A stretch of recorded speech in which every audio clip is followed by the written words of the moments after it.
ഭയങ്കര ഹാപ്പിയാണ്. ഇതും ഈക്വലി അത്രയും ഫണ്ണും ഭയങ്കര രസമായിരുന്നു ഷൂട്ടും പ്രോസസ്സും എല്ലാം. അപ്പോൾ ഭയങ്കര എക്സൈറ്റഡ് ആണ്. Thank you so much.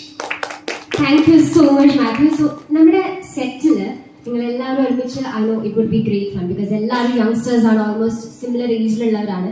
എന്തെങ്കിലും ഒരു സ്പെഷ്യൽ ഇൻസിഡന്റ് ഓർമ്മയുണ്ടോ? Like to say funny incident or the most memorable thing, അങ്ങനെ എന്തെങ്കിലും ഷെയർ ചെയ്യാൻ ഓർമ്മയുണ്ടോ? ഓർ നിങ്ങൾക്ക് ആർക്കെങ്കിലും ജോയിൻ ചെയ്യണമെന്നുണ്ടെങ്കിൽ you can share it together also, that's fine.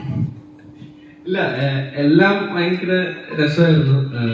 ചിലതൊന്നും പറയാൻ പറ്റത്തില്ല, അതുകൊണ്ട് ഇല്ല. പക്ഷെ ഭയങ്കര അടിപൊളിയായിരുന്നു. ഷൂട്ട് ഡേയ്സ് കുറവായിരുന്നു, ഒരു 40 മൊത്തം ഷൂട്ട് ഡേയ്സ് അത്ര ഉണ്ടായിരുന്നു. പക്ഷെ ഒരു ഇത്തിരി സമയമെടുത്ത് ഷൂട്ട് ചെയ്ത്. അപ്പൊ ഞങ്ങളിങ്ങനെ ഇടയ്ക്കിടയ്ക്ക് മീറ്റ് ചെയ്യും. പക്ഷെ ഭയങ്കര രസം. നമ്മള് ഷൂട്ടൊന്നും ഇല്ലാത്തപ്പോ എവിടെയെങ്കിലുമൊക്കെ പുറത്തും എല്ലാവരും ഒരുമിച്ച് പുറത്തൊക്കെ പോകും. ഭയങ്കര അടിപൊളിയായിരുന്നു. Thank you.